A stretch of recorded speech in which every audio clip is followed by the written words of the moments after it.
Es una gran satisfacción tenerlos aquí, autoridades de instituciones del Estado, instituciones privadas. Hoy día arrancamos un ciclo de charlas.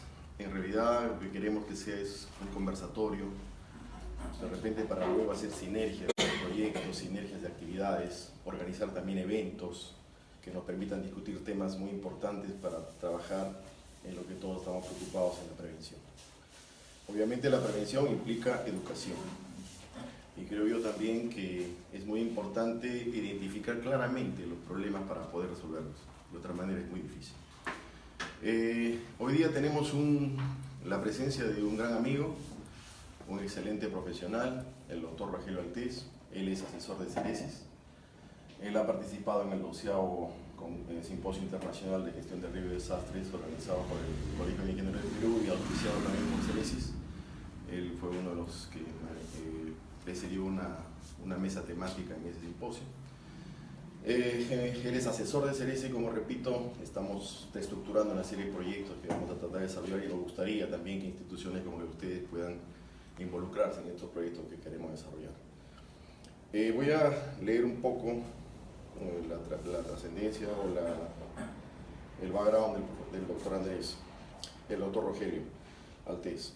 Él es antropólogo e historiador, profesor titular de la Universidad Central de Venezuela y jefe del Departamento de Etnología y Antropología Social de la Escuela de Antropología.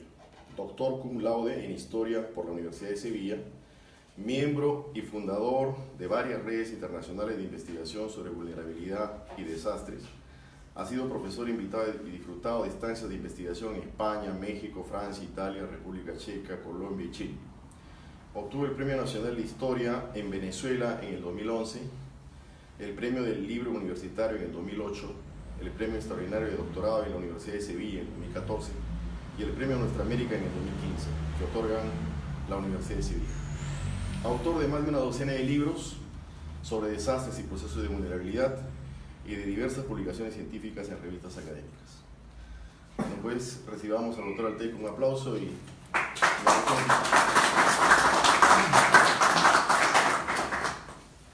Bueno, muchísimas gracias. Me honra muchísimo estar aquí, acompañar a Leandro en esta lucha que tenemos quizá desde hace mucho tiempo por hacer de estos temas un problema central en la gestión pública, en la educación y en la investigación. Yo le agradezco muchísimo a Leandro el interés y la deferencia que ha tenido conmigo para poder formar parte de Ceresis como asesor, pero sobre todo como compañeros en todo esto, así como a la propia Ceresis que nos ha dado este espacio al respecto. Yo quisiera advertir ante todo que se trata de esto de una presentación, una investigación en general que es fundamentalmente, en todo caso, un cuerpo de reflexiones teóricas también, ¿no? Sé que muchos de ustedes están mucho más vinculados al espacio de investigación en ciencias aplicadas. Esto tiene un punto de partida y una reflexión desde el ámbito de las ciencias sociales. No obstante, el problema de la memoria colectiva nos afecta a todos, o mejor dicho, todos somos propietarios de la memoria colectiva y al mismo tiempo todos somos también el resultado del proceso de su conformación. Por lo tanto, y del mismo modo que el acerto esencial que recogemos de la psicología, como no podemos recordarlo todo, también olvidamos, ¿no? Pero el olvido también es un resultado, un proceso que con la memoria se conforma y esto lo vamos a revisar aquí. Vamos a tratar de sobrevolar el asunto con relación también a algunos casos que son los que documentalmente manejo con más precisión, que tienen que ver con la frontera colombo-venezolana,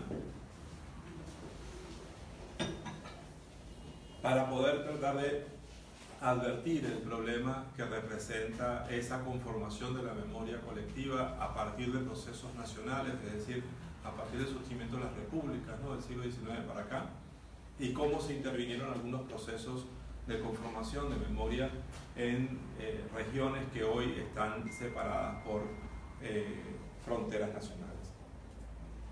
En todo caso, conviene atender de qué estamos hablando cuando hablamos de memoria colectiva, ¿no? Siempre, y en ciencias sociales, la memoria, cuando se menciona, es colectiva. No es el caso de psicología, por ejemplo, que habla de memoria, habla de individuos. Aquí hablamos siempre de memoria colectiva. No es un proceso individual, es un proceso social, cultural y sobre todo histórico, ¿no? Y que además precisamente trasciende una vida, trasciende una biografía, ¿no? No depende de una persona, no depende de un individuo, es un proceso colectivo que además camina en el tiempo mucho más allá de las biografías, ¿no? Y además, como lo sabemos, cohesiona a las sociedades y las cohesiona a través del tiempo. Es una articulación estructural de las colectividades. Pero también no es un ente, no es un espíritu, no es un proceso natural. La memoria no es algo que tenemos allí como un aspecto del cual no tenemos nada que ver y flota en el aire como la naturaleza. Es propia de las sociedades, pero se conforma y se articula sobre todo a partir de relaciones de poder. Es decir, lo que se conforma como memoria colectiva nunca está divorciado de los intereses de poder y se reproduce precisamente de la mano de esos intereses. En el caso de las memorias nacionales, esto es fundamental porque además es una responsabilidad pública, oficial, institucional de cada Estado, y especialmente en los Estados nacionales cuando se conforman como repúblicas a partir de la conformación de Latinoamérica en el siglo XIX. Esto es un aspecto esencial, es decir, cómo construimos el pasado para poder cohesionar a las sociedades como república y como nación. Es importante además también comprender que esa nación de la cual nosotros formamos parte, esta nación que nos ha conformado a nosotros como sujetos, esto que nos ha dado inclusive sensibilidades, formas de comprender la realidad, esto que nos ha estructurado incluso como individuos, es un proceso que surge con el Estado republicano. No es anterior al Estado, no es anterior a la República, lo crea el Estado. Lo que nosotros sentimos como venezolanos, como peruanos, como uruguayos, como chilenos, es un proceso nacional. No es un proceso natural, es un proceso oficial, además. La forma a través de la cual nos socializamos, la forma a través de la cual nos formamos como individuos, los valores que adquirimos, las cosas como las comprendemos, son el resultado de un proceso formal que comienza con la educación formal y con los programas de educación que salen de instancias de educación y que además se corresponden con gobiernos y con estados. Esto empezó en el siglo XIX cuando se conforman las historias patrias, es decir, cuando cada una de las naciones comienza a escribir su propia historia como república y su propia comprensión del pasado colonial. Ese pasado colonial que además queda completamente tergiversado a partir de la construcción de esta historia patria, que es una justificación del proceso de independencia. Desde luego que esto es una perspectiva crítica que suena como si estuviésemos hablando contra cada una de las naciones, pero es un aspecto analítico que hay que comprender en todo caso para entender de qué estamos hablando cuando hablamos de memoria colectiva. Muchas de las imágenes tienen que ver con monumentos de memoria colectiva, como ese que está ahí atrás, que corresponde al monumento de los caídos de la Unión Soviética en Berlín. Entonces, esta historia de cada nación, esta forma de conformar a los individuos a partir del proceso de socialización, se vuelve un vínculo, se vuelve identidad, se vuelve sensibilidad. Es lo que nosotros somos y cómo nos comprendemos en colectivo en cada una de estas sociedades. Entonces, esta historia de la nación es la historia de nuestras identidades, de lo que somos otra vez como peruanos, venezolanos, colombianos, etc. Por consiguiente, ese nosotros está por encima de las identidades individuales de cada una de las biografías. Hay un ideal, un nosotros ideal que es esa nación misma. Y esto es un proceso subjetivo, es un proceso social, pero también es un proceso histórico que además está, insisto, bajo la responsabilidad del Estado, porque es además una misión dentro de los estados y las repúblicas, ya desde finales del siglo XIX, cuando se conforma la educación pública y formal en cada uno de los países. Por lo tanto, la educación es ese vehículo, ¿no?, de la socialización al respecto. Entonces, esos hechos de la historia que nosotros recibimos como indicadores de esas identidades, de esas formas de comprendernos como sociedades y como nación, se convierten en nuestros hechos. Nos apropiamos de esta historia porque es la historia nacional, ¿no? Es la historia de nuestros héroes, del pasado, de cómo se fundó la nación, de las vicisitudes de cada quien, de qué pasó. Esa tradición se impone desde el Estado, no se negocia, ¿no?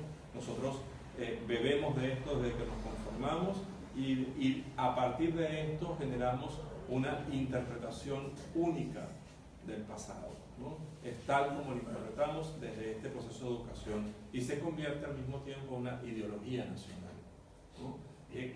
Si lo pensamos sobre el mapa político de América Latina, podemos ver entonces cómo ese proceso es centrípeto, ¿no? Va de cada frontera hacia adentro y eso conforma pues regiones de espaldas unas a la otra, ¿no? Al mismo tiempo es una fuerza integradora pero excluyente porque ha trazado fronteras dentro de esta conformación de identidades, ¿no? Por lo tanto hay un relato, ¿no?, que es formal, que es oficial, que es tradicional y que se vuelve precisamente el vehículo de esa memoria de la que estamos hablando. Pero todo esto también tiene un efecto fundamental, como decíamos, como no podemos recordarlo todo, también tampoco lo podemos olvidar todo. Hay un proceso selectivo, ¿no? ¿Qué es lo que se convierte en memoria? ¿Sí? Está dejando por fuera otras cosas, ¿no? Se privilegia el relato nacional y por tanto se fragmenta el pasado, ¿no? Esa unicidad de los procesos regionales, de los procesos sociales, pero también de los procesos ambientales, fenoménicos, ¿sí? Eso se va fragmentando a partir precisamente de la construcción de una sola forma de comprender el pasado. Por lo tanto, entonces, hay un montón de aspectos que desaparecen de esta construcción del pasado y sobre todo, y especialmente en los relatos nacionales, desaparece la naturaleza y desaparecen los fenómenos. Eventualmente están como un adorno bucólico de algún hecho, pero lo que representa la naturaleza y sus procesos, sus fenómenos, queda perdida, ¿no?, como proceso, fragmentada e incluso completamente separada de lo que son las historias de cada sociedad. Son las historias políticas, las historias de instituciones, las historias de las batallas, las historias de algunos hechos, pero no está acompañando a las sociedades, a las comunidades, no acompañan el proceso de la historia de la naturaleza ni de sus fenómenos. En todo caso, incluso los aspectos regulares de la naturaleza, los más regulares, acaban siendo cotidianidades que se pierden de la memoria y que además quedan por completo aislados en ese silencio historiográfico del nacionalismo. Por consiguiente, pues la nación también es un proceso de construcción de olvido, ¿no? Y al olvido van a dar los fenómenos y muchos de sus efectos y sobre todo muchos de los desastres. Los que investigamos desastres, cuando perseguimos algún fenómeno y sus efectos y sobre todo algún tipo de desastre, conseguimos una inmensa cantidad de información que está desaparecida de la memoria colectiva y sobre todo desaparecida de los procesos de educación y de conformación de estas socializaciones formales de las que forman parte de la educación pública, ¿no? En todo caso, aparecen eventualmente en algún relato como algo sorpresivo, como algún mito, sobre todo leyendas al respecto, pero no es incorporado este proceso que nos envuelve, sobre el cual vivimos como parte de nuestro propio proceso y nuestra propia conformación como sociedades. Además, se humanizan los comportamientos de los fenómenos, ¿no? Incluso, así como es tan común hablar de desastres naturales, que es un error, se humaniza y se le otorga una personalidad al fenómeno. La naturaleza es mala, es castigadora, ¿sí? Y esto va generando no solamente una distancia sino también un desconocimiento y una separación de esto que también nos conforma como proceso y como sociedades. En este caso también los desastres quedan como una responsabilidad de la naturaleza y no conforman nuestros propios procesos, y cada desastre es el resultado de nuestros propios procesos como sociedad. Esta lógica además es característica de la modernidad, de nuestro propio entorno, y envía esta historia al olvido, ¿no? Y se trata, así como hablamos de una memoria colectiva, se trata de un olvido colectivo, ¿no? Como sociedad comenzamos a olvidar colectivamente una cantidad de aspectos que forman parte de nosotros, como precisamente estos que son desastres o son el resultado de relaciones con fenómenos naturales que son potencialmente destructores. Decíamos entonces que en los procesos republicanos, en la modernidad, la socialización es un proceso formal, ¿no? Es el resultado de la educación que se planifica y se ejecuta a partir de programas que van de la mano de la responsabilidad de instituciones, pero que también conforman proyectos de Estado, ¿no? Los proyectos de Estado van de la mano del proceso de socialización, y desde luego hay allí una relación directa de responsabilidad. Pero por lo tanto podemos reconocer que no es un caso único, es el caso de toda América Latina y probablemente el caso de buena parte del mundo, que estos procesos de construcción de memorias colectivas basados en historias nacionalistas han sido excluyentes de los procesos naturales, ¿no?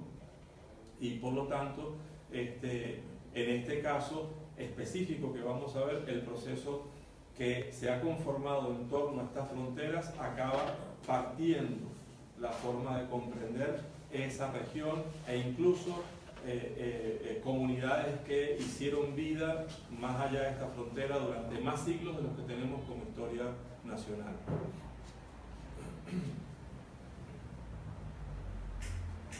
Entonces, estas nacionalizaciones de las memorias colectivas levantan fronteras, ¿no?, que van de la mano de estas fronteras reales que se han construido, ¿no? Resulta además un proceso que es crítico en el caso de las fronteras porque se han visto divididas por los procesos de control de las fronteras, pero también se ha intervenido en esta socialización de cada una de las comunidades, una socialización nacional, una forma de comprender desde la nación esa frontera, y por lo tanto hay una escisión en la conformación de estos procesos que son incluso anteriores a las repúblicas, ¿no?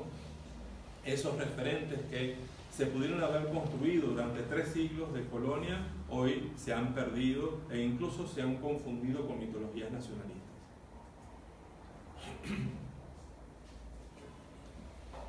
Por lo tanto, entonces, en ese proceso de fragmentación del pasado, la relación con la naturaleza que las comunidades asentadas en fronteras han desarrollado durante siglos también se ha visto interrumpida, ¿no?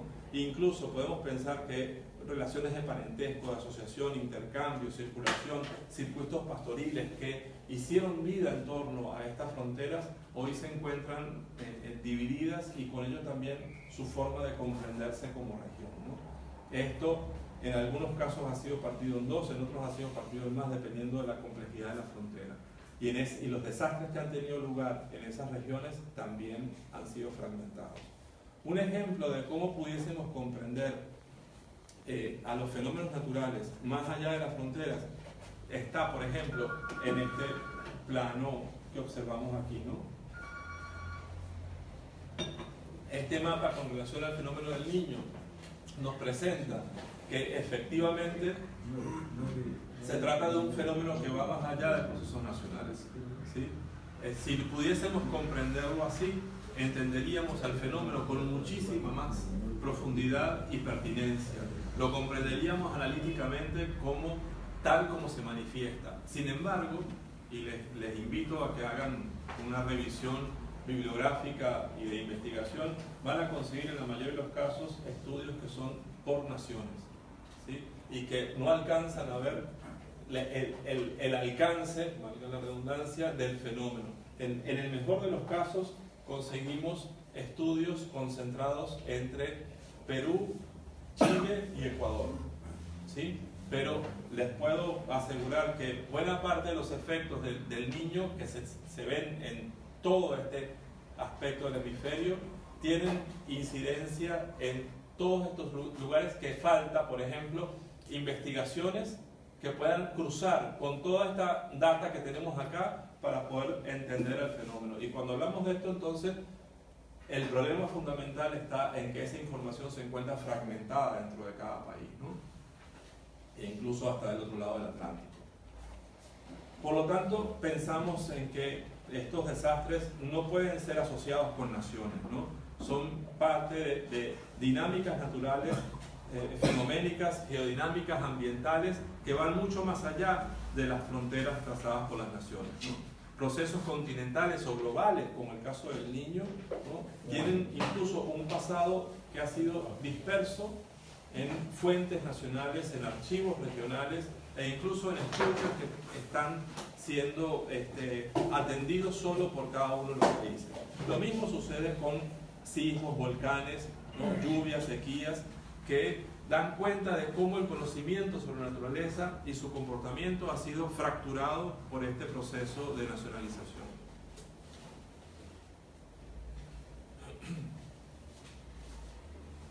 Pensamos además que los efectos de estos desastres aparecen atenuados e incluso en muchos casos desaparecen luego de la frontera, ¿no? Cuando tratamos de estudiar la incidencia de un terremoto, por ejemplo, y lo hacemos desde un país, terminamos tropezando con la frontera y quedamos ignorando qué pasó del otro lado, ¿no?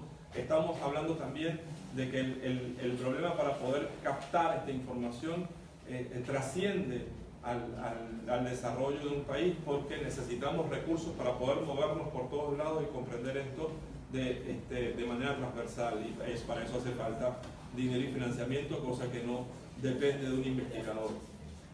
Al mismo tiempo, pensamos, es importante comprender que estos son procesos históricos, como decíamos, que han conformado todo esto y que del mismo modo que esa aproximación a la comprensión histórica de estos procesos nos permite entender esto críticamente, la forma a través de la cual lo podemos apreciar va también de la mano de la investigación histórica, ¿no?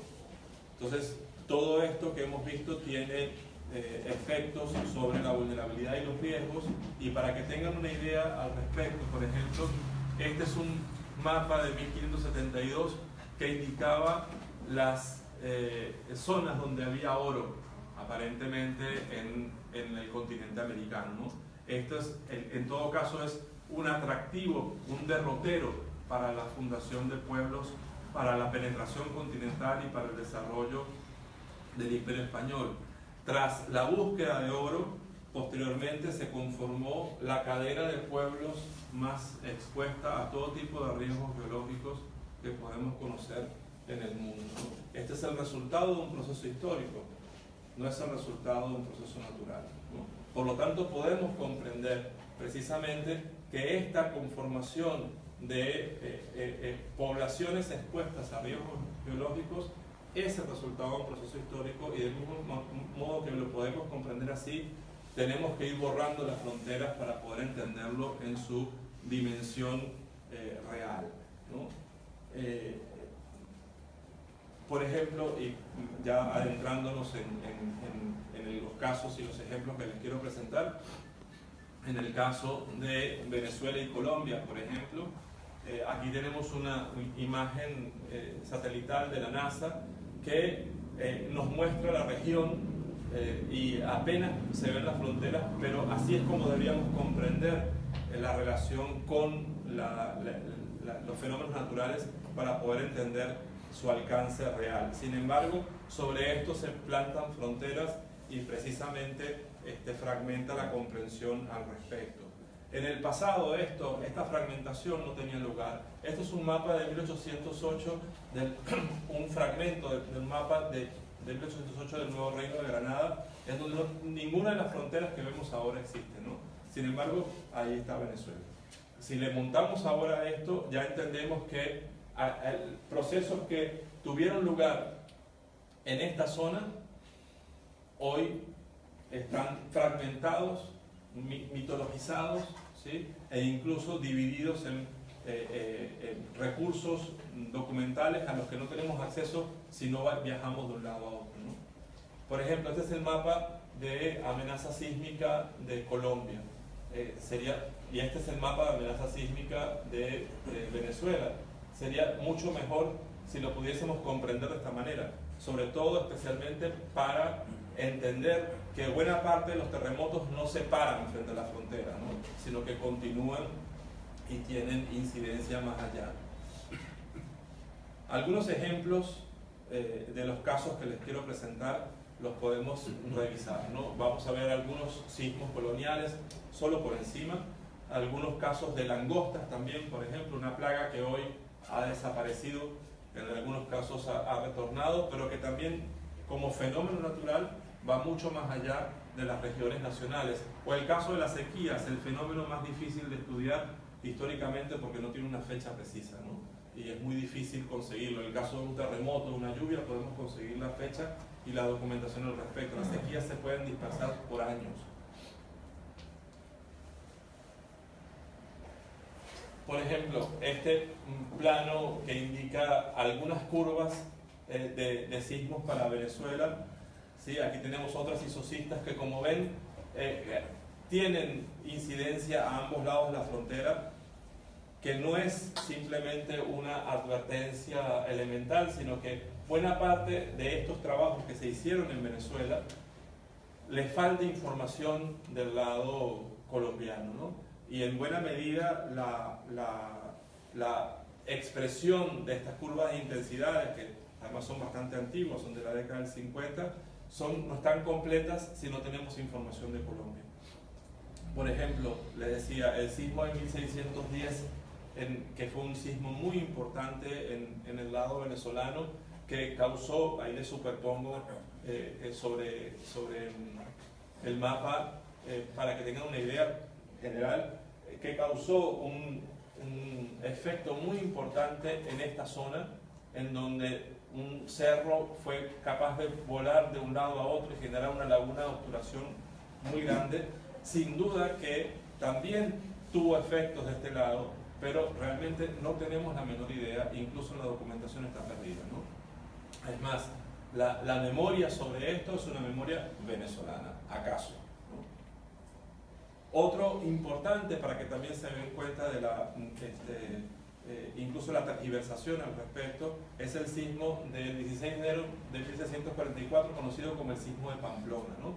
En donde en el norte de Santander se ha identificado como el sismo de Pamplona, y sobre eso es que se menciona, se identifica, pero sin embargo hemos hallado documentación sobre otras zonas, ¿no? En la propia Colombia, que ya dan cuenta de que es un sismo mucho mayor, pero además sabemos que del lado venezolano del lado hoy venezolano causó daño en estas localidades. Por consiguiente, para poder comprender el alcance de este sismo necesitamos identificar información a ambos lados de la frontera. Sin embargo, y también para complementar el asunto con relación a la confusión histórica que genera la historiografía nacional de este sismo, se ha dicho que alcanzó a otros pueblos de Venezuela y ni siquiera se menciona que haya sido un sismo al lado colombiano. Y esto no es así. O sea, es una confusión, es un relato, una leyenda que no tuvo lugar.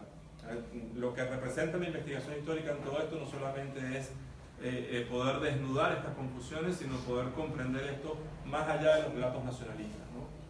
Quizás el sismo más emblemático en el caso de Venezuela es el del 26 de marzo de 1812, el cual, gracias a la investigación histórica, se pudo comprobar que efectivamente no fue uno, sino dos y hasta tres casi simultáneos en esa tarde.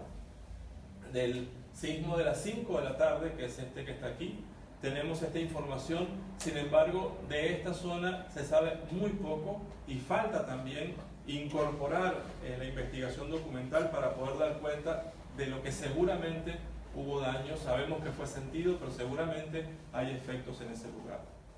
Otro sismo importante, fronterizo, 1875, que se le conoce como el sismo de Cúcuta, que tiene lugar además, aquí ven el mapa, aquí superponemos en el mapa estas curvas de intensidades.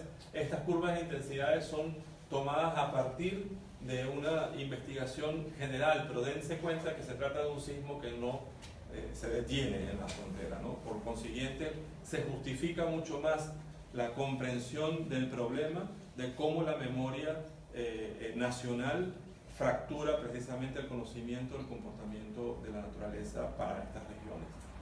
En el caso de las langostas, como les decía, por ejemplo, tenemos estas de principios del siglo XVIII, finales del siglo XVII, en donde tenemos este recorrido importante, impactante. Fíjense el tamaño, la extensión y el tiempo que estuvo la langosta aquí. Sabemos que vino del occidente, pero esto no pudo haber nacido allí, tiene que haber pasado por Colombia, y de esto no tenemos ninguna información, ¿no? También langostas a finales del siglo XIX que entran por occidente. Eso es un fenómeno endémico que proviene de Centroamérica, del cual solo tenemos información para lo que sucedió en el caso de Venezuela. Y no tenemos la secuencia incluso de dónde y cómo se movió la plaga a través del continente para llegar hasta ahí. En el caso de las sequías, por ejemplo, este es el mapa de las zonas susceptibles a sequía de Colombia.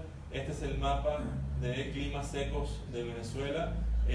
Una advertencia importante: el mapa que aparece ahí de Colombia pertenece al atlas que se hizo con Predecán y que se hizo con la comunidad andina justo cuando Venezuela se retira de la comunidad andina, y no aparece en ese mapa como debería, ¿no? Esto además deberíamos entenderlo de esta manera, es decir, así, para poder comprender además cómo las sequías realmente impactan mucho más allá de una localidad, ¿no? En el caso, por citar un caso solamente, en Venezuela, en esos años de principios del siglo XX, hubo una hambruna terrible por sequía e incluso efecto de niño en esa zona. Si pudiésemos investigar cómo este fenómeno pudo afectar mucho más allá de esta región, tendríamos una idea inclusive del alcance de los efectos niños para estas regiones. Bien, en general, y para alcanzar algunas reflexiones finales, ¿no? Los procesos de nacionalización de las memorias colectivas sin duda interrumpen los procesos regionales que además fueron conformándose en el pasado colonial, pero continúan interrumpiendo, ¿no? Estos procesos no solo se vieron, digamos, cortados con la conformación de las naciones, se continúa profundizando en esa escisión en las fronteras y en esa forma de comprender las cosas a nivel nacional y no a nivel regional. Esas divisiones territoriales realmente desarticulan, ¿no? E incluso ideologizan estos procesos que deberían ser comprendidos como procesos colectivos mucho más allá de las fronteras. Y también además lo hacen con relación a esas formas de integración e incorporación de la naturaleza a los procesos sociales. Es decir, si las comunidades lograron incorporar algún tipo de relación con los fenómenos naturales, hoy esas comunidades se hallan nacionalizadas y por lo tanto esos efectos no pueden compartirse a través de la frontera. Entonces pensamos que esas memorias regionales han sido intervenidas por los procesos de socialización formal de los estados nacionales y ahora ya no encajan entre sí, ¿no? Ya no se articulan.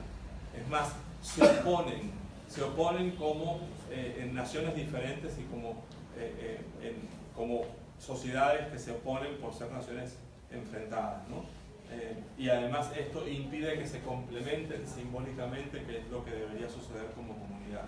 Esa fragmentación de las memorias colectivas ha contribuido igualmente a representaciones fragmentadas del pasado y representaciones fragmentadas de esa convivencia con los fenómenos naturales, ¿no? el resultado de todo esto acaba precisamente quedando en manos de esas políticas nacionales que también producen resultados heterogéneos y no necesariamente son complementarios, ¿no? Lo vemos además también en la asistencia a problemas fronterizos o a desastres fronterizos, ¿no? Además, también esto, cuando existen conflictos fronterizos, es aún más dramático, sobre todo con comunidades indígenas o conflictos armados, narcotráfico, guerrilla o delincuencia común, ¿no? Allí la reconstrucción del pasado, ya sea lejano o reciente, no importa, en relación con la naturaleza queda completamente desmantelada, ¿no? Y pensamos entonces que esta nacionalización de las memorias colectivas es una traba, ¿no? Que se superpone ahora a las conflictividades existentes y que de todas formas y en todo caso acaba por agravar las circunstancias en torno a las fronteras, que sabemos que además todo esto hoy, en las cosas que conocemos hoy, profundiza las vulnerabilidades y sin duda potencia los riesgos que se viven a cada lado. Y con esto pues termino. Muchas gracias.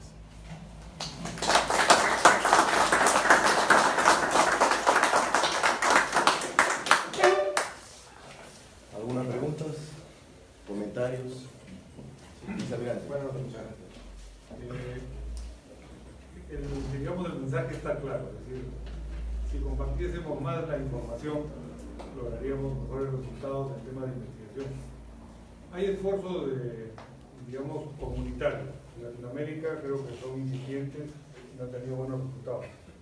¿En qué parte, digamos, del planeta hay algún esfuerzo de países que en el tema de investigación de este tipo de fenómenos ha dado buenos resultados en el compartir la información? Bueno, ciertamente existe el catálogo de sismos del Mediterráneo, que es muy bueno, una profundidad de casi 3.000 años. Nosotros no tenemos una ventana histórica tan grande, ¿no? Tenemos una ventana histórica de apenas 500 años. En el mejor de los casos, en México puede profundizar un par de siglos más por la información azteca. Aquí también se puede ir un poquito más atrás. Pero la ventaja que representa un pasado tan profundo para una región como la del Mediterráneo permitió hacer un catálogo tan denso. Es cierto que estos catálogos, conozco unos dos, son el resultado de esfuerzos de investigación de institutos de investigación o centros de investigación, pero de alguna manera la información ha podido ser compartida. Pero la verdad es que la respuesta a esa pregunta es que no hay, ¿no? Más allá de esfuerzos aislados de instituciones regionales, ¿no? El proyecto Predecan que se hizo con la comunidad andina, para mí tiene un resultado muy bueno, ¿no? Y se conformó, se sumó información nacional para generar una información regional, ¿no? Yo creo que ese tipo de proyectos deberían ser ejemplos, incluso mejorarse. Pero es cierto, pensemos en Perú y Chile, ¿no? Que vaya conflictos tienen, incluso con fronteras, ¿no? Entiendo que, por ejemplo, los chilenos no permiten que se publiquen mapas de Chile sin autorización oficial, por ejemplo, ¿no? Ya esa forma de comprender lo que representa la cartografía es un problema para poder entender fenómenos que van mucho más allá de su frontera.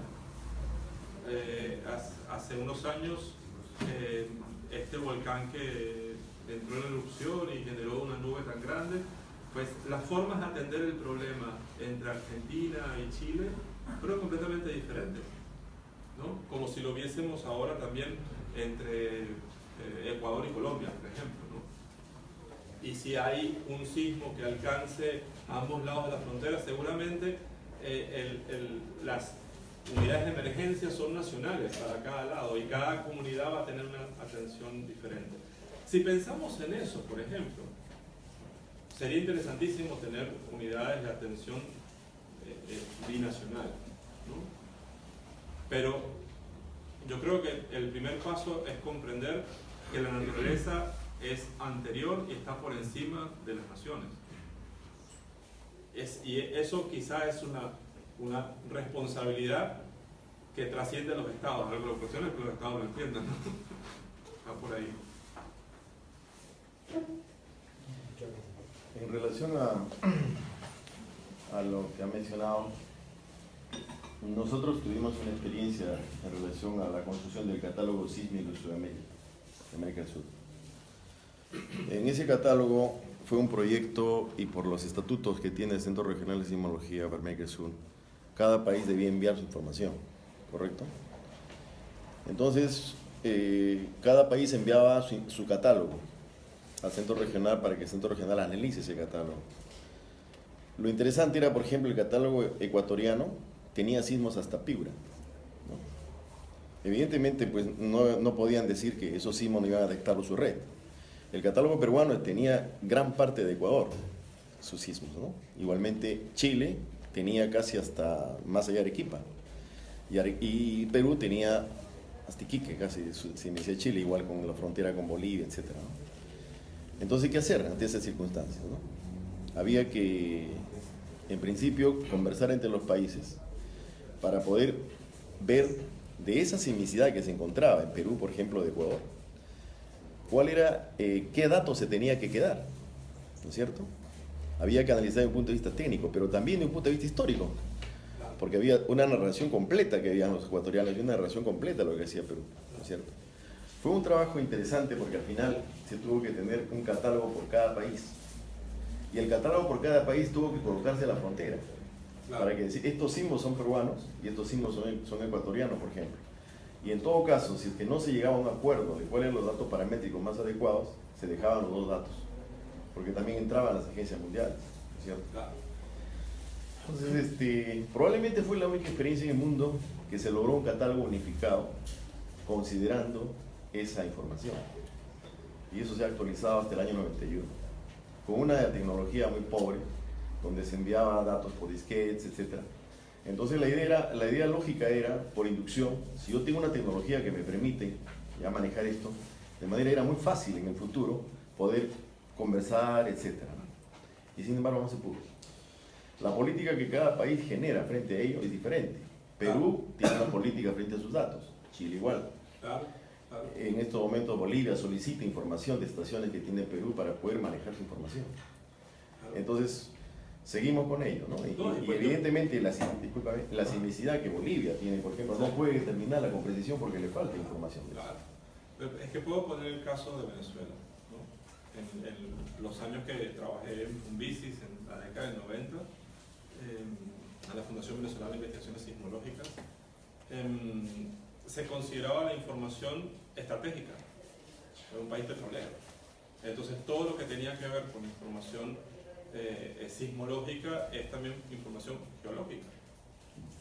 Por lo tanto es información estratégica y no teníamos prohibido divulgar nuestros resultados de investigación a menos que fuese autorizado. Estoy hablando de cualquier resultado de investigación. Entonces, efectivamente, al considerar que eso es estratégico, no se puede compartir como en esos casos. E incluso es posible que los investigadores tengamos, ¿y por qué no? Pero es una decisión de Estado en todo caso. Yo lo que pienso es que esto tiene un principio más cualitativo. O sea, el problema es más cualitativo. El problema es que nosotros hemos sido creados como sociedad, como naciones, con una idea, o sea, yo estoy seguro que todos nosotros acá tenemos una idea del pasado colonial que, y con todo respeto, no es real. No es real. Y no es porque sea mala ni buena, no estoy valorándola. No es real porque es producida por una historia que tuvo que construir de la colonia una oposición, porque las naciones latinoamericanas surgen porque derrotaron al Imperio Español. Entonces el Imperio Español es malo, la colonia es mala. Y acaso conseguimos algunas cosas valiosas, y esas cosas valiosas son porque somos peruanos, somos venezolanos, porque mira, pasaron por ahí, y qué importante. Y lo vemos desde las historias nacionales. Cuando comenzaron hace poco los bicentenarios de las independencias, ¿no? Que van por países, ¿no? Pero hay como un periodo de bicentenario que coincide con el periodo de las independencias. Realmente los historiadores han hecho un esfuerzo muy interesante para poder comprender esto como un proceso y dejar de verlo a nivel nacional. Porque si lo vemos a nivel nacional es el relato mítico. Se acabó el héroe, cómo derrotó, lo que hizo, qué bien, y nosotros somos los continuadores de todo esto, ¿no? Un discurso que además lo vemos presente, en algunos casos con mayor énfasis, pero lo vemos presente en todas las naciones. Nosotros somos los hijos de la gesta de la independencia, tenemos la responsabilidad de continuar, y sobre todo lo dice cada estado, ¿no? Y resulta que la independencia es un proceso social, es un proceso de poder que se regionalizó, pero que no por casualidad acabó fragmentándose en países, ¿no? Y comprender esto es hacer un esfuerzo crítico sobre todo lo que nosotros creemos que es y creemos que somos.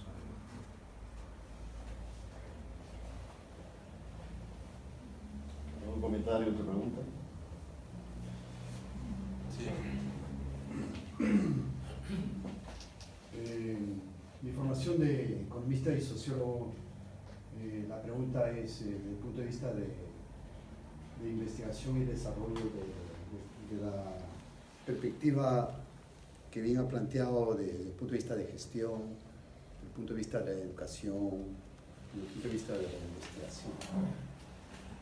Realmente su enfoque especializado que ha llevado adelante un esquema de la importancia de la vulnerabilidad y la potencia de riesgo de los fenómenos naturales. Yo lo que le quería preguntar es ¿cuál es el escenario del dimensionamiento y la categorización de esos componentes? Porque está llegando a identificar la importancia de la identidad nacional, ¿no? Entonces, lo que no entiendo es de qué manera en este modelo de llevar adelante un esfuerzo bajo el esquema de la institucionalidad que ha planteado, ¿cuáles serían las categorías que quedarían fuera del contexto? Y se me pregunta, ¿cuáles serían las categorías desde el punto de vista de investigación que están fuera del contexto y que no lo ha tenido que poner por razones de fundamentar la importancia que tiene el fenómeno del recurso natural o el fenómeno de la vulnerabilidad o la potencia de riesgos, ¿no? Yo lo que estoy llevando es al terreno de crear una metodología, ¿no? De crear una metodología con todo el esquema de la mentalidad multidisciplinaria que existe en esta y que es potencial, porque hay varios que yo conozco personalmente, pero que muchas veces no lo llevamos al terreno de una investigación y de una propuesta sólida como modelo de investigación integral transversal. Entonces, la idea es que esta reunión, mi propuesta es que se crea una red de talento con toda la gente que está aquí, de muchos valores y de muchas capacidades, que realmente se integre. Y la propuesta mía es, ¿por qué no seguir adelante con este esquema de esta propuesta y profundizar lo que es específicamente los fenómenos de riesgo, y especialmente relacionados con los recursos naturales en general? Sí,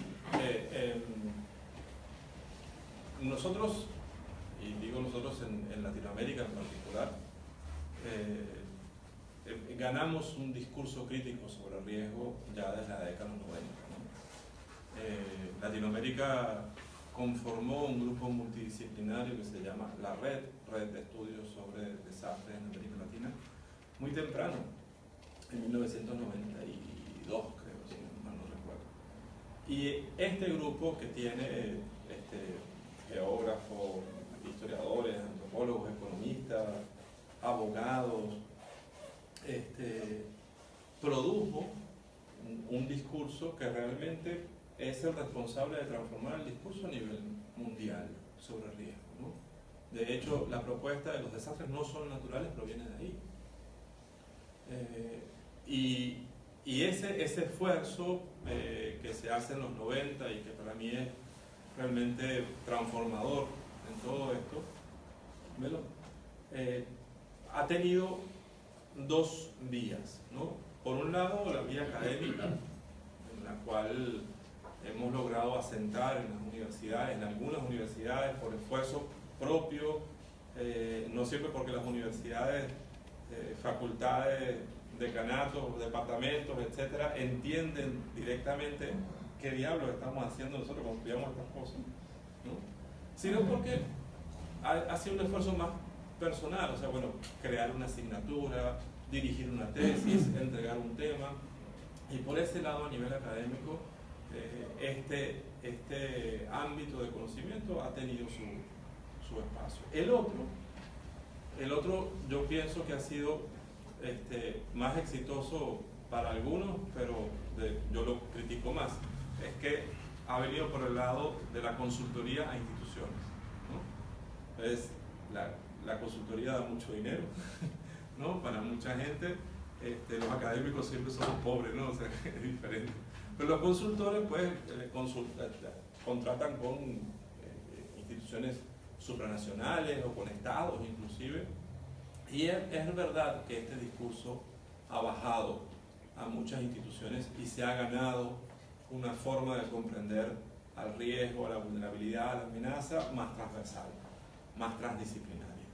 No obstante, el resultado sigue siendo nacional. ¿En qué sentido? En que cada país hace de esto su propio discurso, su propia política. ¿A dónde van a dar los conceptos de riesgo y vulnerabilidad? A políticas nacionales, ¿no? A protección civil, a atención a las emergencias, ¿sí? Y sobre todo a un político del asunto, que es la atención a la emergencia. ¿Cómo estar preparados? Es tener recursos para la emergencia. ¿Sí? Que los bomberos funcionen, que la protección funcione, que tengamos los helicópteros para ir al rescate. Esa es la idea, ¿no? Porque además ahí vemos al Estado y su gobierno de turno en acción. Pero la prevención no es eso, hermano. La prevención es todo esto que estamos haciendo. Conocer las cosas de antes, comprenderlas, entender, por ejemplo, el caso del niño, ¿no? El caso del fenómeno del niño es un fenómeno global, ya no es ni siquiera regional. ¿Sí? Podemos encontrar efectos del niño en todas partes del mundo. Bueno, para poder entenderlo hay que investigar.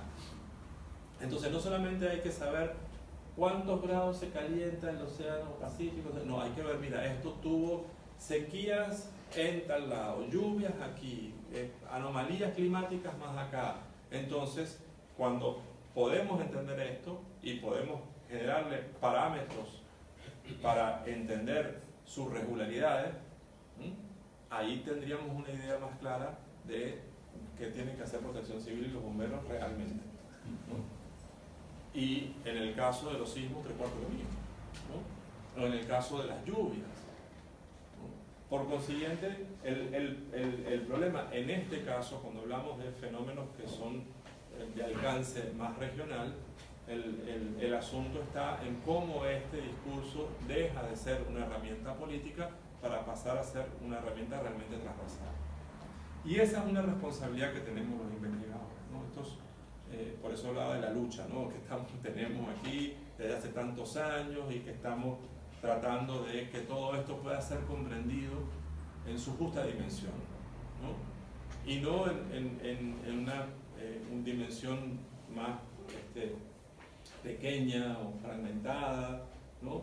En donde, bueno, esto va solo por este lado. Aquí hay todas las perspectivas posibles, ¿no? Y entender que esto es un problema social que nos afecta más allá de las fronteras, es entender que un terremoto no tiene pasaporte. O sea, no es que el terremoto es peruano, y cuando llegó a la frontera, pues no pasa nada, ¿no? Sí, ya hasta ahí llega, no tiene visa, o sí. Y esto realmente yo creo que estamos en la capacidad de poder hacerlo. Falta que esta sensibilidad alcance a quien toma decisiones. Yo quería comentar algo en relación a la memoria colectiva y al olvido, ¿no? El año pasado me invitaron a dar una charla por el aniversario de Yungay. Yo en esa charla hice algunas reflexiones de lo que había ocurrido en el pasado, ¿no? Investigué un poco y me di con la sorpresa pues que ya en el año 53 los primeros que subieron al Huascarán, que fueron el hermano del ingeniero Benjamín Morales Arnao, eran muchachos y subieron por primera vez. Estaban en el pico norte, les sorprende un alud, ¿no es cierto? Es decir, ellos ven un alud de grandes proporciones que sí iba hacia Reirca, pero que ahí se disipó. Y vieron rajaduras en el Huascarán. Cuando llegaron regresaron del Huascarán, lo que hicieron fue informar a las autoridades de que podía haber un alud. Si se rompía eso, se llevaba a Reirca. Obviamente no se, como siempre, se toma muy a la ligera. No había un conocimiento, ni mucho menos un análisis histórico de lo que había ocurrido anteriormente con este tipo de desastres. Y en 62 ocurre el aluvión que se llevó a Ranraírca. La respuesta del Estado frente a ello, salió un comunicado después de unos años diciendo no más Ranraírcas en el diario El Comercio, me parece. Y bueno, ¿qué medidas van a tomar para evitar eso, no? Porque dijeron, vamos a tomar medidas, pero ¿qué más? Fueron a Yungay y tomaron fotos del mercado y se acabó. Ellos advirtieron después, el año 64, y salió publicada en la última hora, de que había rajaduras muy grandes en el Huascarán. Y si eso se rompía, no solamente se llevaba a Ranraírca, sino se llevaba a Yungay. Y en el año 64 también hubo un conversatorio en la Universidad de San Marcos, donde se invitó a un académico alemán, en la Facultad de Geografía, que había conocido grandemente el Huascarán, no recuerdo el nombre, y él dijo que eran mentiras esas afirmaciones, que nunca hubo ocurrido un desastre ahí, y que eran sensacionalistas, etc., y que tenían otro tipo de interés. El 70 ocurrió lo que estaban hablando. Estas cosas, en esta exposición que mencioné al principio, yo hablé todo esto, y en el auditorio, que era conformado por estudiantes, autoridades, etc., el 90 y tantos % no tenía la más mínima idea de lo que había ocurrido en el desastre de 1970. ¿No? O sea, yo digo, si es que hemos perdido, si hemos olvidado lo que ocurrió en el pasado, obviamente nuestra vulnerabilidad, es evidente que la humanidad va a crecer enormemente y vamos a repetir los errores, como es lo que está ocurriendo. Entonces, ¿cuál sería de repente la estrategia, ¿no? Yo, por ejemplo, veo a mi nieto que tiene unos cursos en el colegio de medio ambiente, ¿ya, no?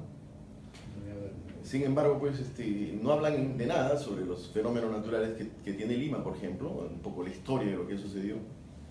Se ve un poco abstracta la situación y no tienen la más mínima idea de lo que ocurrió en el pasado. Y eso no solamente se da en esto de los desastres, sino naturales, se da en todo. ¿Cuál sería la estrategia para ello? Bueno, hay un aspecto importante a entender con estas cosas, ¿no? Vayamos con un aspecto que puede sonar un poco filosófico, pero es así. El significado de las cosas corresponde a un contexto. El significado que le damos a las cosas ahora corresponde al contexto del presente, ¿no? Y eso tiene que ver con la naturaleza también. Lo que significa la naturaleza no lo inventamos nosotros, sino que nos han formado al respecto. Y dentro de ese significado hay cosas que importan y cosas que no importan. Tenemos que preguntarnos por qué hay cosas que no importan, ¿no? Y por eso también una advertencia con este problema. ¿Por qué no le importa a la historia patria los fenómenos naturales, ¿no? Bueno, porque la historia patria es la historia de los héroes, la historia de la justificación de una guerra, la historia de la justificación de la separación con un imperio, la historia de la justificación de cómo se construyó una nación. Esa es la historia patria. Entonces, obviamente ahí no nada que ver con la convivencia con la lluvia, ni con la sequía, ni nada. Pero esto no solo es un problema del presente moderno, ¿no? El significado de las cosas de cada contexto. Yo les puedo contar un caso en la historia sísmica de Venezuela, ¿no? En 1629 hubo un sismo que destruyó la ciudad de Cumaná, al oriente del país. De ese sismo vinimos a saber de su existencia en 1999. ¿Okay? Es decir, no existía conocimiento de este fenómeno.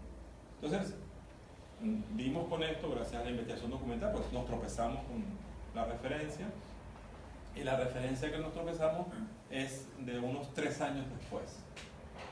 Les puedo asegurar que me zambullí en el archivo de India y no conseguí casi nada cerca de la fecha. De hecho, la fecha exacta del sismo nunca la conseguí. Entonces, ¿por qué? ¿No? ¿Por qué una cosa que destruye una ciudad no tiene memoria? ¿No?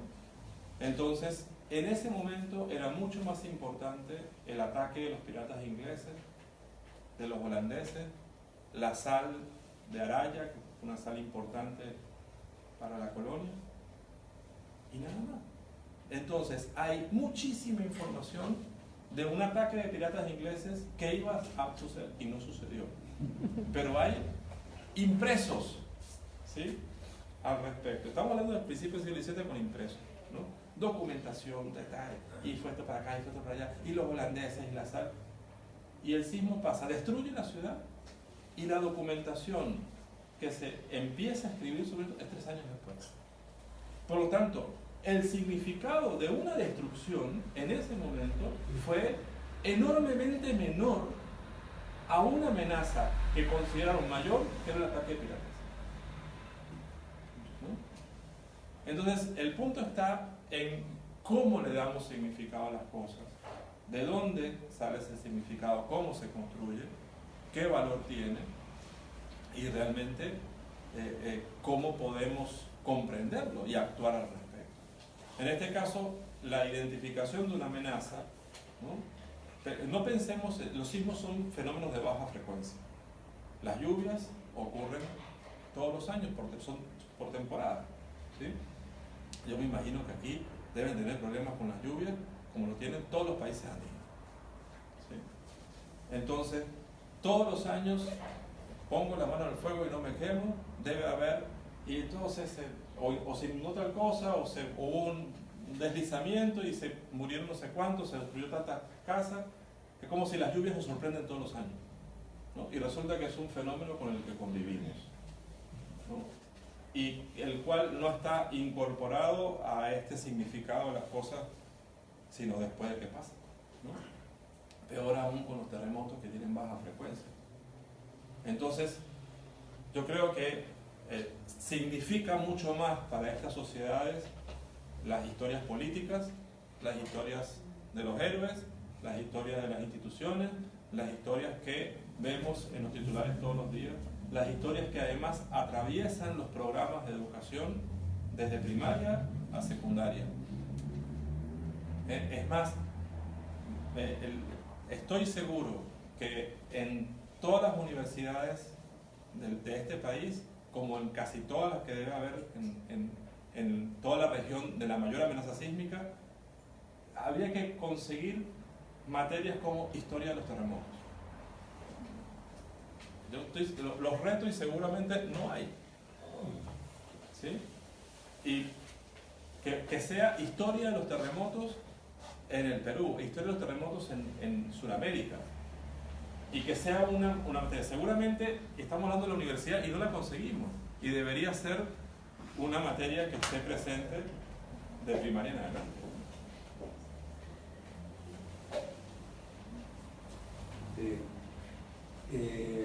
Yo creo que cuando hablamos de memoria, efectivamente la memoria regional y el apoyo regional que debe haber entre los países hay veces las cosas políticas las están separando, pero le contaré que el año pasado hemos hecho una reunión de los países de la Iniciativa de Montañas.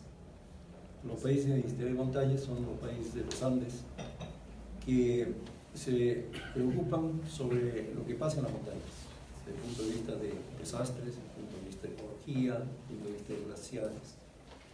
Y hemos logrado tener un par de reuniones entre los representantes de cada país de la parte técnica y política.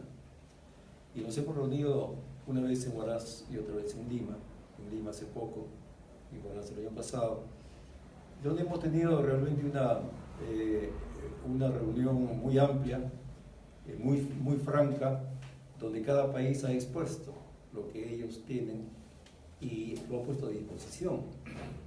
Creo que esa es una cosa muy importante que debería ser tomada de ejemplo.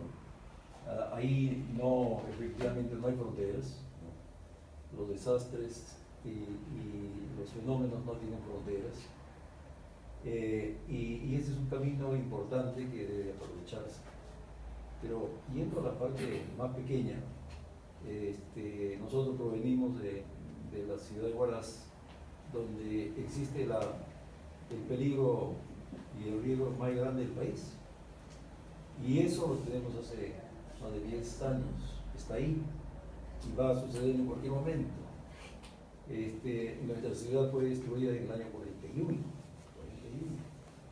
por un aluvión que vino de un glaciar, y después del año 70 por el terremoto, y nuevamente ahora por esa misma laguna que ha crecido 34 veces. Pero en el año 41 se destruyó un tercio de la ciudad y murieron mucha gente, 4.000 personas se dice, pero la gente que murió y que se llama icono aluviónico, hubo una disposición inicial de no construir en ese lugar, pero la memoria pues no es buena y se construyó, y ahora no hay un espacio libre de ese evento que estuvo cubierto de rocas. Ahora viven ahí más de 15.000 personas. Entonces, está ahí el aluvión, ¿no?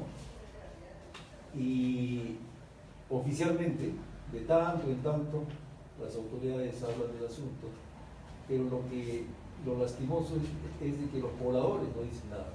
Perdieron la memoria, totalmente perdieron la memoria. Y yo creo que si la población misma no interviene en estos asuntos, la parte oficial, no funciona bien. Se ha visto, estamos más de 10 años, no funciona. Entonces, ¿qué hacer? Es una cuestión de educación, efectivamente. Hemos hecho un convenio justamente con la escuela La Ugel de Yungay para introducir en su currícula temas de desastres que ellos han visto, que lo conocen, y igual en Huaraz para que en la currícula de los colegios se inserte estos temas y se les diga, oiga, tu padre murió en el principio, ¿no? Preocúpate de eso, ¿cierto? Esos son asuntos que realmente muy preocupantes, y creo que lo más preocupante es la pérdida de memoria de la gente. Ese es el problema. Bueno, con relación a eso,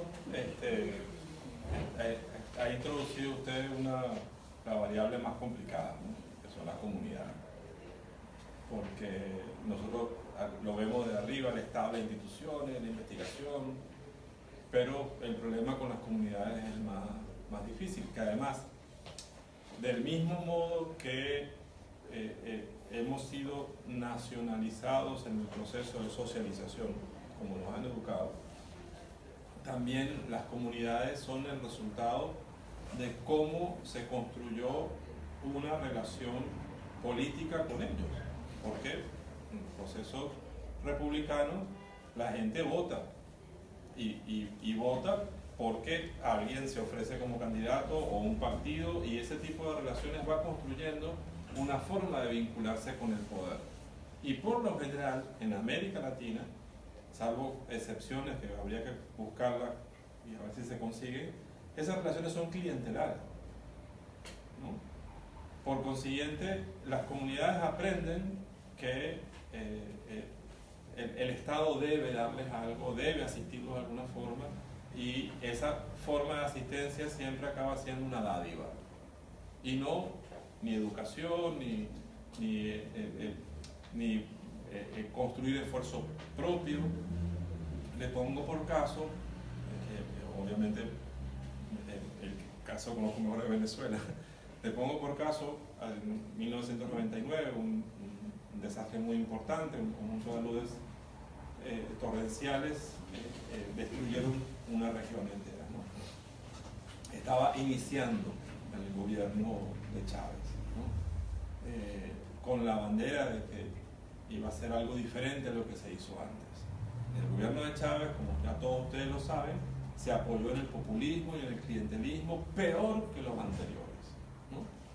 Entonces, cuando viene el proceso de reconstrucción, en una de esas localidades, 5 años después, se les va a construir, y la gente demandó que las viviendas que se le iban a construir estuviesen al lado del río.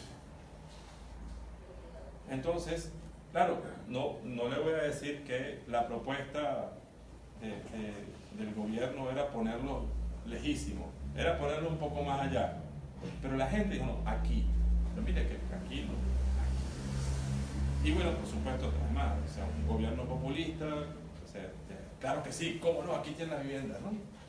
Y las inaugura y todo lo demás, y son las primeras viviendas que se entregaron en el año 2005, en donde ahí el problema no es la memoria. Hay una diferencia fundamental entre memoria y recuerdo, ¿no? La memoria es estructural y actúa por reflejo muscular, ¿no? Si alguna vez nos da corriente algo, ya sabemos que no lo vamos a tocar. Esa es una memoria que se queda con nosotros. El recuerdo es senso perceptible, ¿no? O sea, el recuerdo es que yo te pellizco, tú vas a sentir esto hasta que algún día se te olvide y se te pasa, ¿no? Y el recuerdo además va con uno. El recuerdo no pervive a la sociedad, la memoria sí la trasciende. Y esta gente ni memoria, ni recuerdo, ni nada, ¿no? O sea, y además se le preguntaba, pero mire, ¿sabe que el río sabe? No, eso pasa cada 50 años. Vaya usted sabiendo sacar una estadística, ¿no? Pero eso pasa cada 50 años, y bueno, ¿qué le importa al que tiene en la casa sus hijos o sus nietos? Deme la casa ahora. Y esto es la variable más compleja de todo este problema, ¿no? Decíamos hace poco en el simposio de la semana pasada que esto es un problema poliédrico, irregular y contradictorio, ¿no? Entonces es un poliedro irregular en donde cada una de las caras se opone a la otra. Entonces usted dice, bueno, vamos a tomar en cuenta el tema del riesgo en esta comunidad, y resulta que la comunidad por un lado está demandando que las viviendas estén ahí, y todo está enredado como un tumor.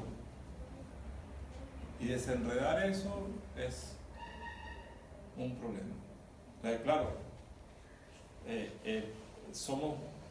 hemos sido hábiles en detectar el problema. La solución está difícil.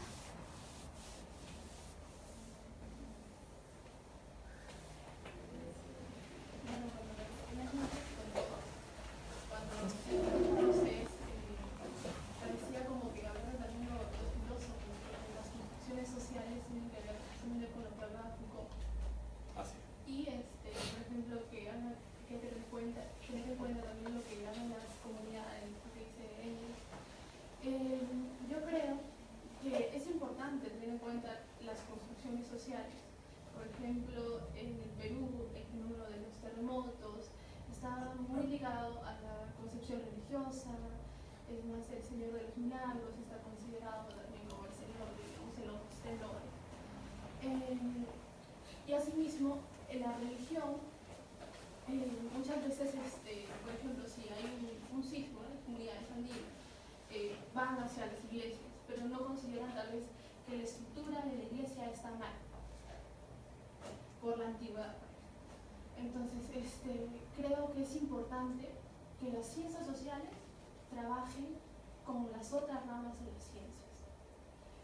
Justamente también apoyo con su posición que usted habla, que el fenómeno pues, no conoce fronteras, porque eso es verdad. Y creo que debemos evitarnos ese chauvinismo que tienen, creo que todas las naciones, porque las naciones de alguna manera están construidas en una especie de chauvinismo. Y considerar que debemos de investigar, y también investigar significa también compartir y analizar. El papel de la educación es importantísimo. De hecho, mi pregunta iba, ¿cómo popularizar? En el sentido de cómo comunicar, cómo llegar a esas poblaciones donde, por ejemplo, EBR, la educación básica regular, no les dio tanta información de la de gestión de riesgo. Bueno, yo pienso que en ese caso y con tu pregunta específica, tienen que generarse transformaciones en los programas, ¿no? No es fácil. No es fácil. He estado, en el caso de Venezuela, eventualmente trabajando en algunos programas, no de educación básica, pero sí en educación superior, y es muy difícil. O sea, es muy difícil concertar, generar una variable transversal a los temas, pero tiene que hacerse. Tiene que hacerse. Es fundamental que se incorpore en la construcción de la sociedad, en la conformación de la sociedad, en la socialización, que se incorporen en la comprensión con el contexto que les rodea. Es decisivo.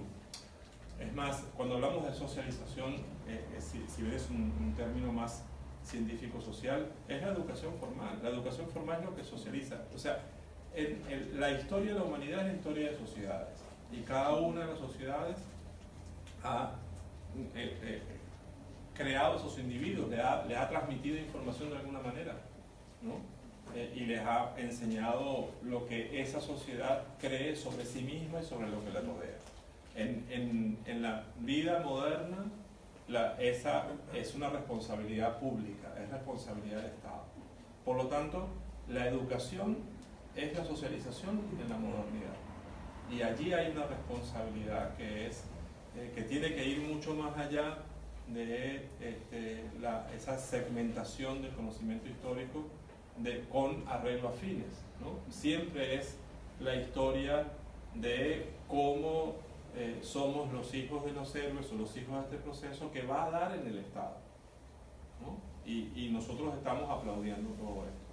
O sea, tendría que, sin desdibujar esa historia, ¿no?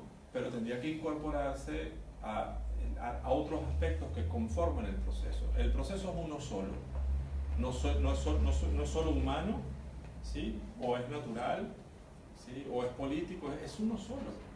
Es uno solo. Mañana hay, no seamos profetas de algo, mañana hay un terremoto, ¿sí? Y lo que pasa no es solo terremoto, ni social, ni político, ni económico, es todo, es transversal, ¿sí? Y precisamente la investigación transversal sí se está dando con relación a este tema, aunque aisladamente, pero sí se da. Por ejemplo, un aspecto fundamental en el caso de la sismología es la asignación de intensidades, ¿no? En la investigación de los sismos del pasado. Y para poder asignar intensidades hay que especializarse cada vez más en el conocimiento histórico, ¿no? Y esto significa buscar más información. Pero entonces el historiador o el documentalista que haga esto no puede ser solamente un acumulador. Mira, aquí dijo se destruyó esto, aquí se destruyó esto, aquí todo. Tiene que entender en primer lugar, los documentos. De qué va, qué dice, qué significa, ¿no? Estamos hablando de cosas que se escriben hace 4 siglos, ¿no? Y luego ver cómo era la construcción, cuáles eran los materiales, la tecnología constructiva, ¿sí? El estado de las edificaciones, para poder ver que si esta onda causó tal efecto, bueno, yo tengo que entender qué pasaba con este material. Pero luego además las condiciones del sitio. Estaba sobre un suelo aluvial, ¿sí? Estaba sobre roca, tenía bases, no tenía bases. Entonces tú dices, se cayeron los techos, pero los techos eran de paja, eran de teja, ¿sí? Eran de madera. Entonces, todo esto, para poder entender esto, hay que tener una formación transversal. Ya ese punto nada más es una victoria en la transdisciplinaridad. Ojalá esto pudiese alcanzar otras dimensiones también.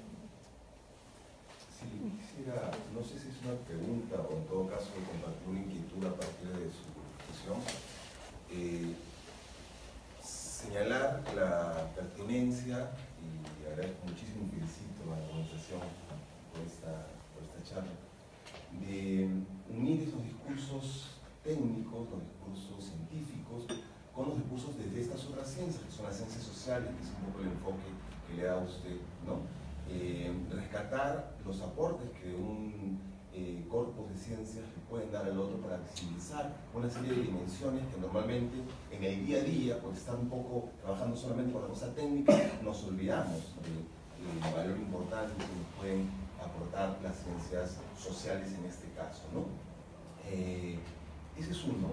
Lo otro es que cuando usted hablaba sobre la necesidad de darnos cuenta y tener presente que las historias patrias, como la denominan este concepto, están construidas siempre por... Esos son relatos construidos, son relatos consensuados, ¿no? Son metarrelatos, ¿no? Así es. Sin embargo, efectivamente lo son. Y sería importante que cuando nosotros construyamos estos relatos, tengamos muy en cuenta la necesidad de complementarlos con todos estos hechos que son enormemente importantes porque han marcado la historia de nuestras comunidades y nuestras sociedades, como son los fenómenos naturales y los desastres consecuentes. Entonces, creo que también sería importante que cuando pensemos y ojalá resolvamos cómo incluir estas historias para complementar el gran fresco de la historia, si es que eso algún día se podría complementar, ¿no? Es también enseñar a nuestros jóvenes, a nuestros estudiantes, porque pienso desde la tarea educadora, digamos, escolar, no solo la dimensión fenoménica del sucedido, sino la gestión que ocurrió, que se hizo desde la visión prospectiva, desde la correctiva y desde la reactiva, digamos, ¿no? Desde las tres miradas, porque, y ahí pensaba de qué modo puede también seguirse apuntalando y seguirse proponiendo en el mismo sentido de su exposición, doctor Valdés, la necesidad de trascender las fronteras, y se me ocurre que comparando casos, comparando cómo es que se reaccionó ante el fenómeno tal, el desastre tal en México, en la cosa volcánica de Guatemala, en el sismo de Chile, cómo reaccionamos aquí en Huaraz, a partir de lo que dice el colega, ¿no? Y cómo no hemos aprendido lección al punto de que usted nos recuerda que a veces no solo no hay memorias, sino ni siquiera recuerdo, ¿no? Entonces, eso quería señalar, me parecía muy importante. No, agradezco mucho la reflexión y que lo hayas compartido. Yo pienso que tiene que crearse los espacios, ¿no?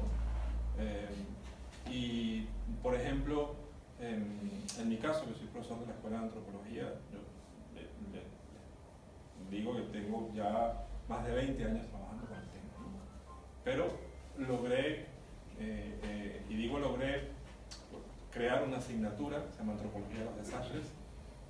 Es la primera en América Latina, está funcionando desde 2009, ¿no? Y digo logré porque la primera vez que lo propuse, en 2002, mis colegas me dijeron, eso no es antropología, ¿eso qué haces tú? Finalmente, cuando esto se fue conformando como campo de estudio en antropología a nivel mundial, se está trabajando, lo aceptaron, y ya tengo afortunadamente estudiantes que han propuesto tesis, están trabajando en México, en Chile, han salido del país, el tema ya tiene un lugar, ¿no? Creo que esto tiene que replicarse en todas las disciplinas, ¿no? Decía, por ejemplo, historia de los terremotos, que se haga, aunque sea descriptiva. No pidamos que con historia de los terremotos salgan ya estimando magnitudes a los sismos del pasado, pero por lo menos que esté allí la presencia del fenómeno con relación a una región, con relación a América Latina, ¿no? Que sepan de qué va y que eso pudiese estar en cualquier lado, pero seamos más ambiciosos. O sea, ¿por qué no crear un posgrado? En la UNAM hay en Ciencias de la Tierra, creo, hay un doctorado multidisciplinario que el investigador puede escoger, ¿no? ¿Qué va a haber con una propuesta de investigación? Y sale con un título, doctorado multidisciplinario, ¿no? ¿Por qué no replicar experiencias por el estilo? Estoy seguro que aún cuando en México está, debe haber muy pocos que hayan pasado por ahí, porque además es un reto, pero bueno, ¿por qué no? ¿Y por qué no crear ese doctorado y llamar gente de fuera que venga, ¿no?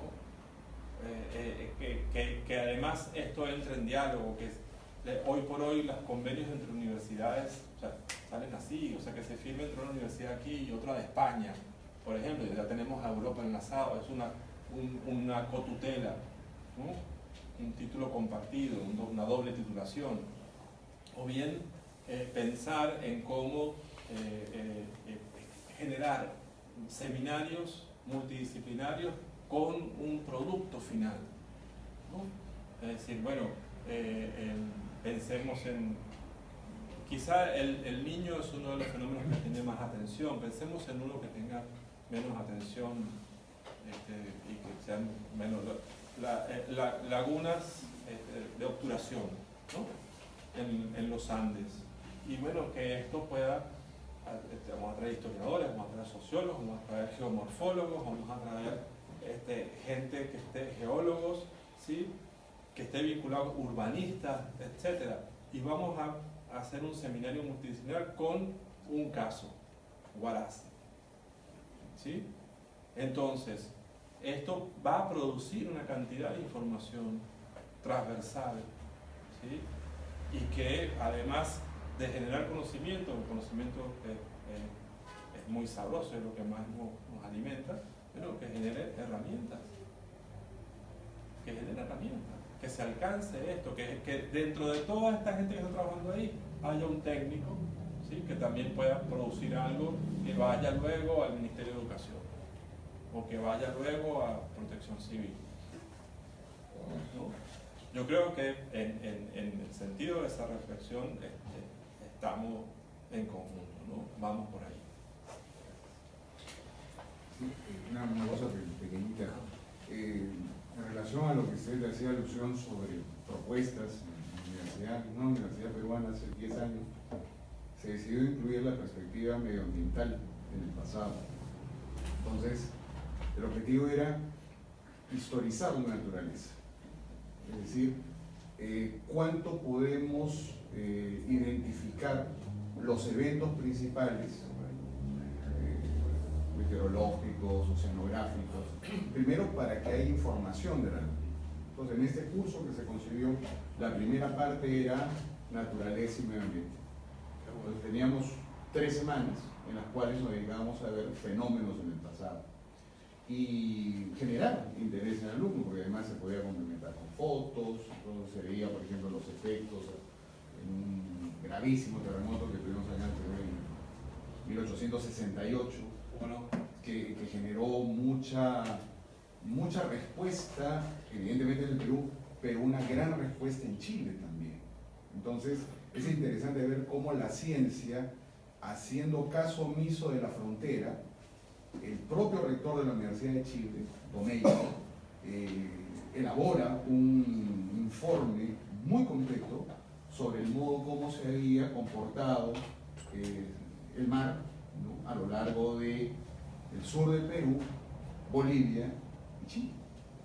Entonces fue muy interesante como experiencia, de eso quedó un libro, el libro ya se continuó, pero había el objetivo, además fue muy interdisciplinario, fue muy valioso, y el punto ahí era cómo historizamos la naturaleza.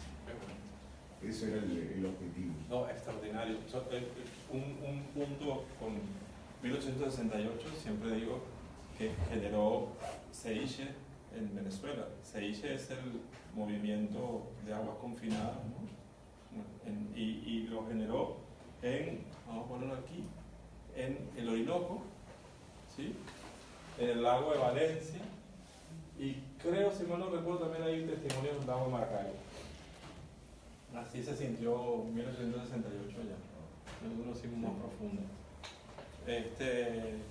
Pero bueno, no sabía esa experiencia. Más bien me pregunto, ¿por qué no continuó? Uno cambia también. La historia ambiental ahora es una rama muy consolidada, que tiene además sociedades a nivel latinoamericano. Tiene el Solcha. Una de mis ex estudiantes que está en Chile ahora está trabajando en historia ambiental y está metida en el Solcha y otras cosas, y eso a mí me parece extraordinario. O sea, yo creo que ese ejemplo es una de las cosas que hay que seguir y que debe replicarse, porque, a ver, se dice, bueno, ok, estábamos en eso y conseguimos otra cosa, pero tiene que haber, o sea, tiene que esto reproducirse, ¿no? Generar discípulos además. El esfuerzo de mi asignatura es generar discípulos. No que hagan lo que yo les digo, sino que se metan en el tema y hagan lo que tengan que hacer. Generar esto para que se reproduzca y hay ahora mucho interés a nivel internacional. Bueno, no mucho en términos estadísticos demográficos, sino en muchas partes, ¿no? No somos tantos, pero sí hay interés. Sí hay interés. Bueno, buenas noches. En primer lugar, felicitaciones por la exposición, realidad bastante ilustrativa. Igualmente agradecer a Leandro por la invitación, que en realidad nos motiva y permite organizarnos en esta área, la prevención. Yo quisiera, bueno, ha ilustrado bastante, en realidad hay mucho de historia y como algunos en este caso han comentado que a veces la información no se tiene, ¿no? Se están tomando medidas de guardar la información porque, bueno, en su momento no había tecnología, pero ahora, bueno, sobra la tecnología, ¿no? Aquí en Perú, bueno, tenemos, en algún momento se ha dado una ley de repositorios donde la información relevante, por ejemplo, este evento que de repente, bueno, es extraordinario, viene mucha gente, viene un experto, colocarlo en un repositorio como historia, ¿no? Ya en realidad no hay límites para guardar la información. En video, ¿por qué no guardarlo? Porque si alguien quiere hacer un trabajo, ¿no? Quiere hacer, ¿por qué no aprovechar? Y bueno, fuera de los datos técnicos, ¿no? Entonces mi pregunta vendría en el caso de Venezuela o en este caso para Leandro, ¿no? En realidad no, si ya toda la información que la tenemos la estamos organizando y está disponible en este caso para la comunidad científica, ¿no? Tanto para la parte social, igualmente como para la parte de ingeniería, ¿no? Y si, digamos, no fuera ese el caso, no sé, habría que quizás tomar alguna acción, ¿no? Que de hecho entidades tienen mucho interés que se tenga esta información, ¿no? El país y, bueno, y en el caso del mundo en general, ¿no? Sí. No, bueno, con relación más bien a la documentación del pasado, eran mucho más interesados que nosotros en conservar la documentación, ¿no? El caso del Imperio Español es impresionante. O sea, todo lo registraban, todo lo escribían, todo lo... Además, o sea, un documento podía tener 5 o 6 copias, o sea, hecho 5 o 6 veces, tanto para diferentes instancias como para resguardar el envío. O sea, iba por 2 o 3 vías por si se perdía, ¿no? Por eso hay muchísima información del pasado que lamentablemente no está ordenada como uno quisiera, ¿no? O sea, bueno, a ver, terremotos. No va a estar terremotos, hay que buscarlo, hay que meterse en eso. Pero es cierto también, y ahí sí ya es más allá, yo creo que van a pensar que estoy criticando yo los países, las naciones y todo, pero sí, cada nación desarrolló su política al respecto, ¿no?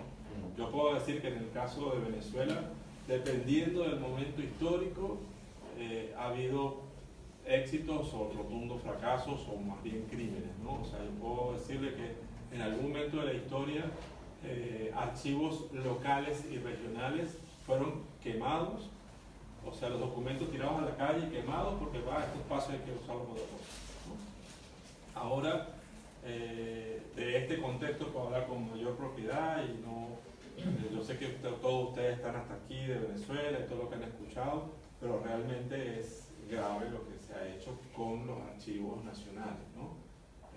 Se han prácticamente secuestrado, ¿no? Hay mucha información que ha desaparecido, sobre todo la información vinculada con tierras, ¿no? Porque la prosecución de la tierra tiene que ver con propiedades, entonces muchos han desaparecido, por ejemplo, catastros, que son informaciones precisas de ciudades, pues muchos documentos desaparecen, legajos enteros desaparecen porque hay un documento que le interesa a alguien, ¿no? Así como también el maltrato, incluso algunos archivos que tienen que ver con la iglesia, por entonces la iglesia también es enemigo y así sucesivamente. Pero el caso de Colombia es diferente. O sea, Colombia tiene, el Archivo General de la Ciudad de Colombia es extraordinario, extraordinario. Y además tiene, desde el año pasado para acá, el director del archivo es un historiador que es investigador. Por lo tanto, o sea, pero es investigador y activo. No es que fue investigador y no, es investigador activo. Y por consiguiente tiene además un interés y un despliegue sobre la documentación al punto de que se puede consultar en internet y ha ido avanzando, tiene millones de documentos en PDF que usted puede descargar. Yo creo que cada país ahí sí ha tenido es una política, depende de cada país. Y yo creo que ahora mismo la facilidad de los espacios digitales nos permite muchas cosas. Último ejemplo, el caso del Museo de Brasil, que saben que se incendió, tenía documentación y afortunadamente unos investigadores argentinos tienen copia de casi toda la documentación, por lo menos eso está respaldado, una copia digitalizada. Esa tragedia nos enlutó a todos en cuanto a lo que representa la importancia de ese museo. Al menos sabemos que por ese lado la digitalización de documentos nos ha facilitado el asunto. Yo creo que es fundamental que todo esto también se resguarde, ¿no? En el caso de Ceresis, yo quisiera... Jorge del Carpio. ¿Perdón? No, lo que yo quisiera es, en relación a información histórica, hay en la Sociedad Geográfica de Lima todo un archivo de Toribio Polo que ha escrito un montón sobre los sismos que han ocurrido en Perú, y también Silgado. Silgado ha hecho historia sísmica de 1513 hasta 1974. Y el doctor Elizardo Zener ha escrito sobre los siglos XVII, XVIII, XV, una recopilación espectacular de un libro que publicó hace poco, ¿no? Eso por un lado. Por otro lado, a mí me parece que cuando hablamos del término educativo, ¿no? Hay que considerar también los medios de información, que de alguna forma forman modelos, valores, en fin, ¿no? Y experiencias, por ejemplo, que podemos utilizar de una manera útil. ¿Cómo educan los medios de información? Hace unos años hubo un episodio, ¿no? de la pérdida de un muchacho con su esposa o su novia, Ciro Castillo. Todos los días, durante no sé cuántos meses, en los titulares de los periódicos salía sobre él, que se perdió, que lo mataron, que, en fin, su padre que también vino de México, en fin. Hubo como 25 programas periodísticos los fines de semana dedicados a Ciro Castillo. Uno salía a la calle y cualquier persona que preguntaba sabía quién era Ciro Castillo, sabía de temas de él. ¿Cómo nos habían educado estos medios de información sobre Ciro Castillo? ¿Por qué no hacer lo mismo? Pero ¿cómo lo haríamos? O sea, el gobierno no puede obviamente intervenir o imponer ciertas cosas al mismo, pero sí puede hacer un pacto. ¿Por qué no reunirse, por ejemplo, el Ministerio de Educación, con los directores de los periódicos y decir, vamos a hacer un pacto para trabajar en bien de este país? Primero, en cuestiones de medio ambiente, control de la basura, cuestión de fenómenos naturales, inundaciones, desastres, empezar a crear esa cultura, ese elemento, todos los días, dale ahí, ¿no? Y yo recuerdo hace un tiempo también empezaron unos spots de valores, ¿no? Salía un hombre con un pelo así, hablaba los valores, etc. Y cuando uno de Boracay, yo me acuerdo cuando estaba por San Isidro, había un tipo que tiró oye, los valores, ¿no? Educa.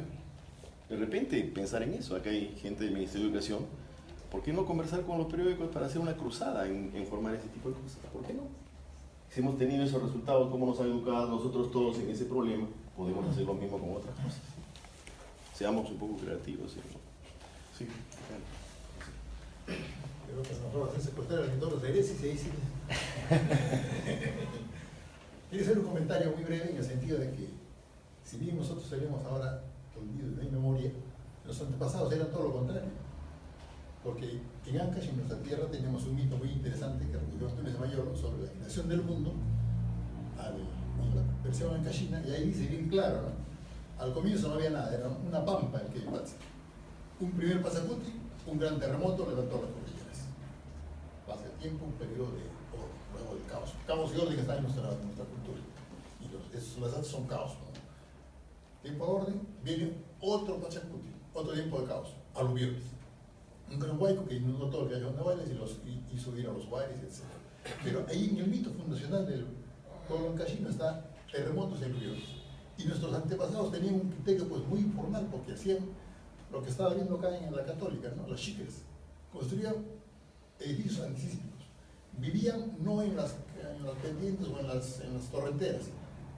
Huaraz tenía dos partes. Y Chocuaraz llega a Huaraz en el Cordillera Negra, en la parte alta, y Choca, sobre los pinos. Entonces, había esa conciencia, había esa memoria para convivir. Ellos no creo que llamarían desastres, ¿no? Porque se lo veían como una cosa natural, que cíclicamente tenía que haber, y conocían el fenómeno del niño. Chavín, su éxito fue porque conocían el Muyo indicaba cómo iba a ser el año agrícola. Entonces, ellos sabían y tenían eso. Se aprendía de la naturaleza, cosa que hemos perdido nosotros en estos últimos 500 años y que nos ha hecho olvidar todo esto, ¿no? Y realmente habría que mirar un poco hacia atrás para volver a aprender esas técnicas, esas prácticas tan naturales y tan sabias y tan sanas para poder convivir, porque ahora estamos realmente totalmente perdidos, habitando, como dijo el ingeniero, ¿no? 15.000 personas en el cono aluviónico. Eso, el día que vengas a la una, va a ser el desastre mayor. En Lima, un terremoto acá, nos tumban tremendos edificios de 22 pisos que tenemos. ¿Qué prevención? No hay nada. Pero recordemos entonces, y eso es educación, ¿no? También de ver cómo nuestros antepasados supieron vivir muy bien y ahora nosotros estamos patas arriba, ¿no? Bueno, solamente un minuto. Confía, por favor. Al igual que acá Percy señala que bueno, realmente ha sido un evento muy interesante, lamentablemente el tráfico nos impidió llegar a una mejor hora, pero realmente las conclusiones de la exposición me parecen muy valiosas. Yo admiro muchísimo, hice mi tesis de bachillerato en la Universidad Católica sobre Simón Rodríguez, sobre el maestro de Bolívar de los años 80, y realmente lo escuchaba y evoco, ¿no? Realmente los estudios que hizo Simón Rodríguez, por ejemplo, transitó, ¿no? Todo lo significado sobre Concepción, Chile, estuvo en el Perú. Entonces, realmente pienso que los problemas de los que hemos hablado hoy, que hemos reflexionado, nos evocan de que realmente lo que usted llama, ¿no? Como ese objeto epistemológico es uno solo y no tiene fronteras. Yo creo que de la tragedia y de la dureza realmente podemos compartir buenas experiencias. Por ejemplo, nosotros querríamos hacer un museo como tiene Colombia, que estaba hace poco en Cartagena, ¿no? Un museo muy interesante sobre justamente para motivar a los niños lo que significa la prevención. Y también recojo aquí lo que dice nuestro estimado, ¿no? Amigo, la importancia que tiene para el Ministerio de Educación yo soy funcionaria del Ministerio de Educación, hemos venido un buen grupo del Ministerio de Educación, soy jefa de la Oficina de Gestión de Riesgos y Desastres y Defensa Nacional, la posibilidad de realmente posicionar el tema. Yo lo voy a invitar, porque en este momento ha ocurrido un milagro. Tenemos a una señora llamada Susi Sato como jefa de comunicaciones del Ministerio de Educación.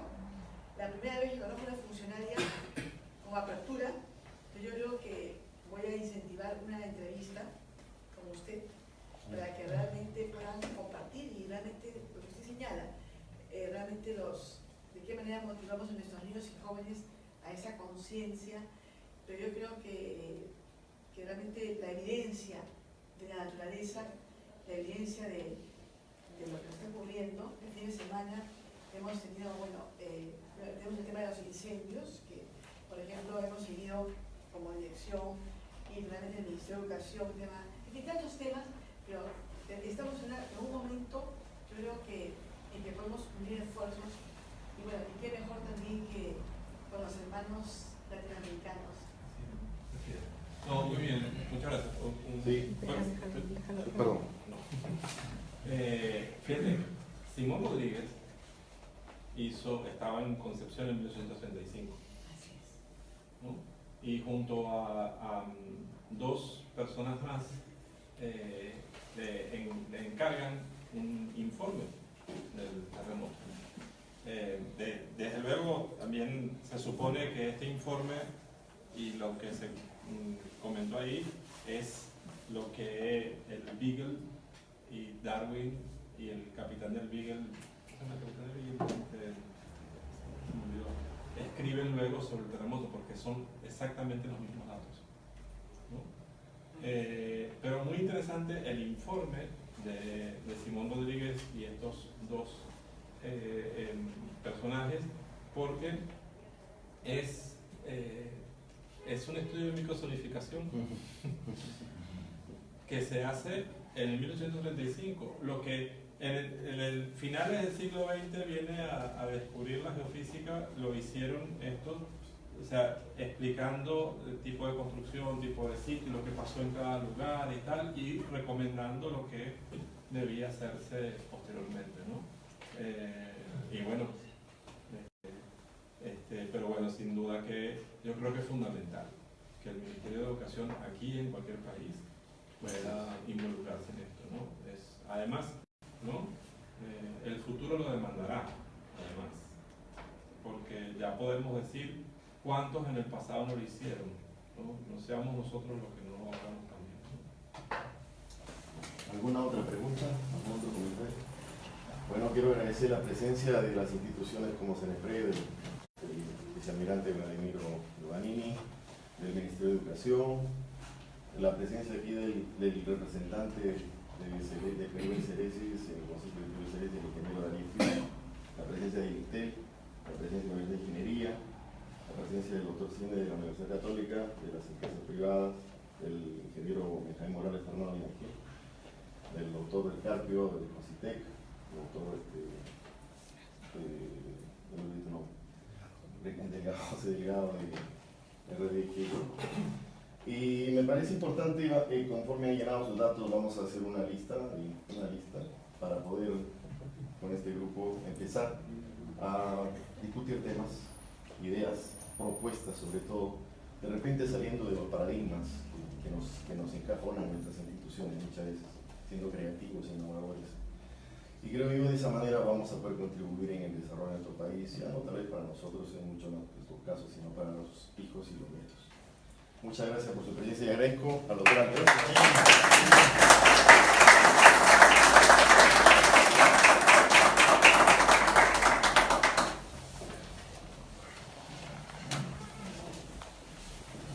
Bueno.